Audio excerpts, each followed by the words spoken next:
Hey there, everybody. This is Firex Fred giving you a shoutcast, another shoutcast, the third match in a best of three between EGAxslav and oGsStc. I love that name because it's just a bunch of letters. oGsStc. I wish it were actually spelled out THE, so it'd be oGsTHESTC. I like to think that that's what it's supposed to be. Um, again, he is a Korean. OGS is a Korean team. This OGS generic account is on the North American server. I keep saying that, not knowing at all if it's actually true. But the more I say it, the more I start to believe it, and so should you. Chatting a little bit about their last game, the second game in the best of three. That one was on Metalopolis, on in close positions. Also here on Lost Temple, we are, as you see, on very close positions. Pretty much the same as Metalopolis, a little bit different here in the middle.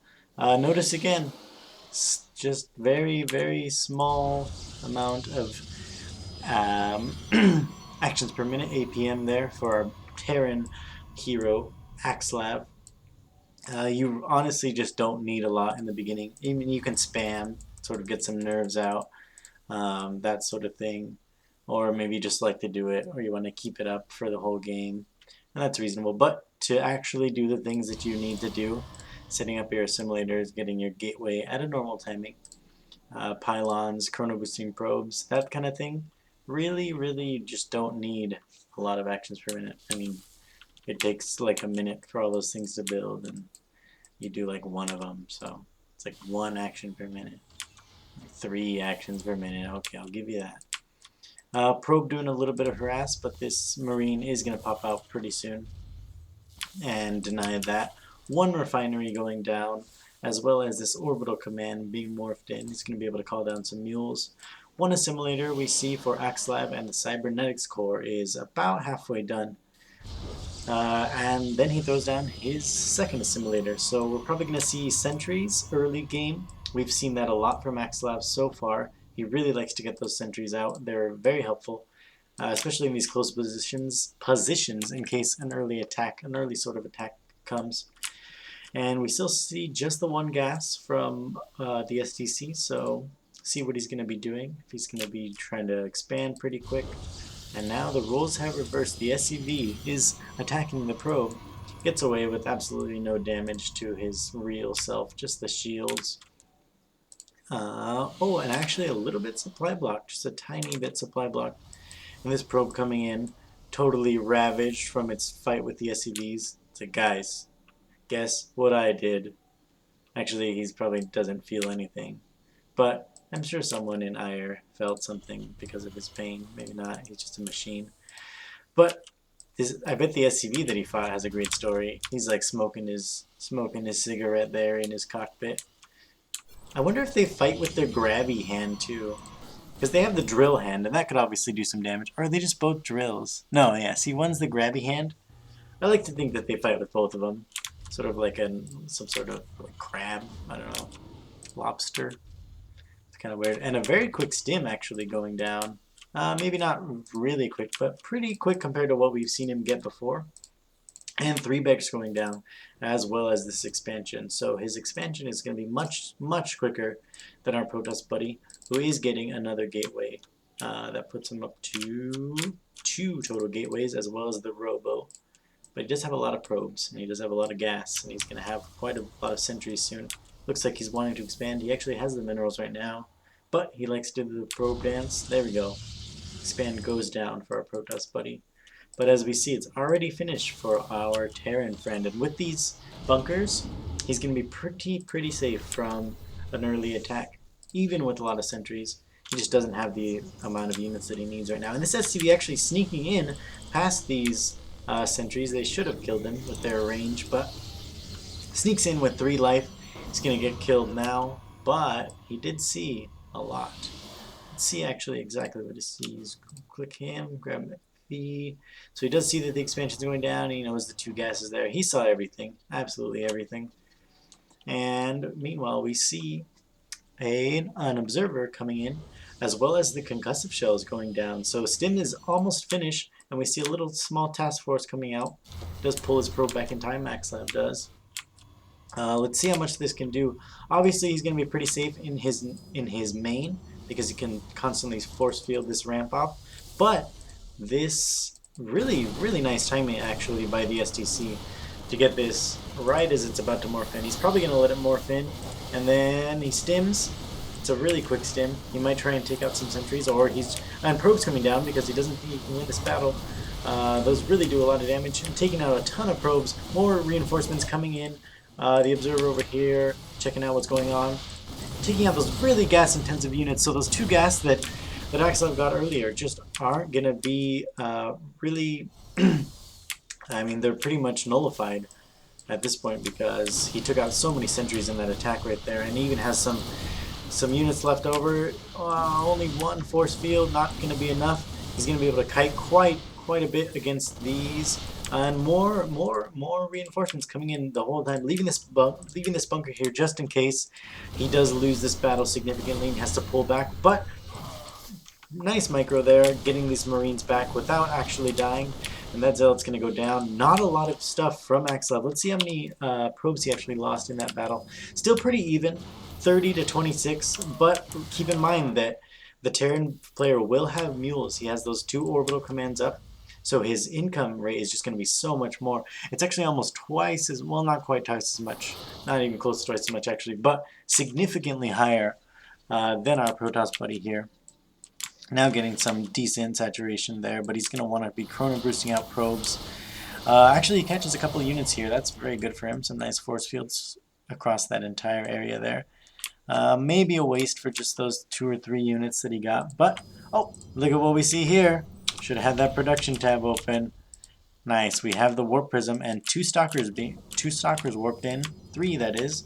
So denying these mineral patches right here and this simulator from being taken, probably going to go and take the supply depot. So right now this is either going to force a scan from the STC, which would be very good, because every time he scans that's 1 mule that he can't drop, obviously. But he does have this reactor and starport coming down, so we'll probably make a couple of either Vikings or Marines. Those will be able to spot the high ground for him, and then he'll be able to push up with these units. The STC is going to loot. It's going to burn down if you don't put an SCV. And he does scan, actually, which is surprising since... Oh, and he's going to float the factory over, actually. That'll give him enough sight. Come on, take it out. Nope. Just too many units there. And he actually can only fit... I think he can only fit... No, he could fit all of those in that warp prism. Maybe? I'm not entirely sure. I never use them that much. They should be able to fit 4 in there. If not, that's kind of ridiculous.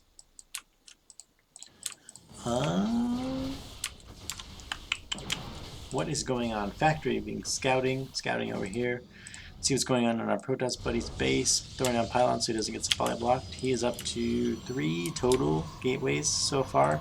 Mostly focusing on this harass here, obviously. And, oh, that medevac might have gone down. Oh, and the poor 1 stalker left there to die.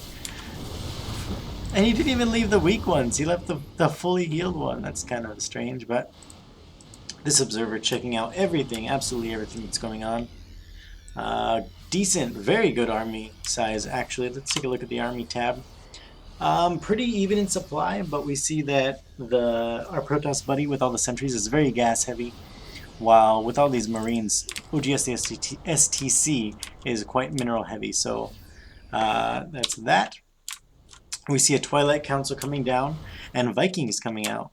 So what we're going to see, this is actually sort of a weird situation now because he sees these Vikings. He saw the 2 medevacs. He knows that there's a starport somewhere with a reactor on it, or maybe 2 starports, but most likely a starport with a reactor. So at this point, if he tries to go for Colossus, they're just going to be already about, you know, way less effective, half as effective, or whatever you want to say. They're just going to be way less effective because there's already Vikings out, and he already has the ability to produce Vikings very quickly.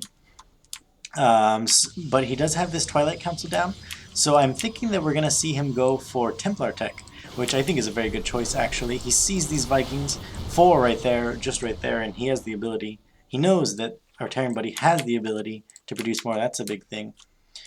So what is our Terran buddy? He's smart. So he knows that he's shown his Vikings, and he knows that Colossi, he already has pretty much what's going to be able to deal with Colossi very easily. Meanwhile, this probe trying to expand over here. But back to the situation over here. So we do see that Twilight Council going down, or not going down, it's actually already done, with Psionic Storm already being researched, but the Terran one step ahead. He knows that Colossi, he's going to be able to deal with them very easily, so what he does is he starts preparing for the other thing that could kill his army. Because when you go a big Marine and Marauder heavy army, Marine Marauder Medevac, Protoss basically has two things they can do to deal with it, and one is Psystorm, one is Colossi. Once you get to these bigger sort of armies, sentries just aren't really enough to cut their armies in half. They kind of just steamroll through you. We do see this Nexus going up, and Blink being researched, and Charge is already done. So going for some nice Templar tech, including the High Templar. See if he has any of those warped in yet. He doesn't have the Kydarian Amulet. So some people like to get a couple out and let them build up energy. Others like to wait for the Kydarian Amulet and then pop out a bunch at once that are already ready to storm. Meanwhile, and this is definitely going to go down. Absolutely going to go down. And a little push in the front, sort of a counterattack, but he can just leave, a couple Marauders there and still take it out with ease. I'm really wondering where that Warp Prism went. He might be able to use that more effectively. He could have tried to expand here, actually, or maybe way across to this island, but no.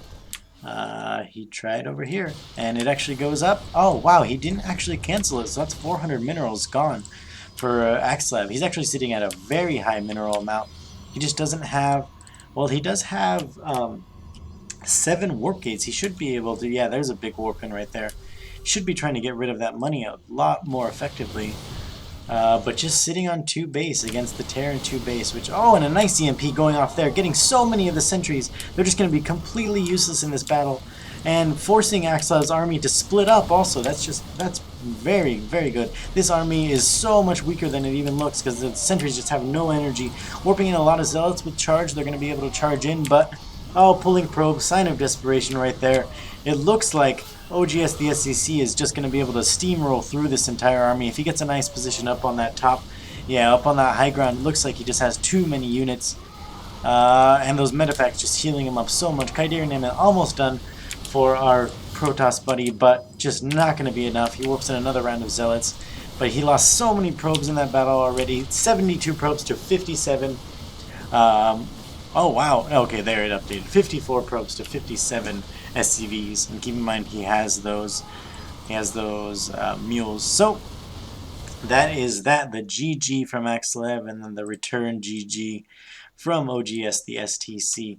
A pretty straightforward game. I like how they were sort of mind tricking each other with the whole, well, he's got Vikings now, so I'm not going to go Colossus, but I'm going to go Templar. But then STC, saw that was going to happen, knew that that was the most reasonable thing for EGAxslav to do, so he countered that very well, and we see this main was almost mined out already. Both of their mains, they're really not wanting to, EGAxslav was trying to expand some more, but STC really just comfortable with sitting on 2 bases and sort of pushing from there. So that was the best of 3. Again, this is FireXFred giving you these shoutcasts. Thank you for watching so much, and look out for more videos on my YouTube channel, youtube.com/FireXFredTV. And leave me feedback. Tell me what I'm doing. Tell me what I'm doing right. Tell me what I'm doing wrong. Don't tell me what I'm doing, because I'm pretty sure I know what I'm doing. Actually, I'm not that I know what I'm doing, but the physical act of what I'm doing, I know what it is.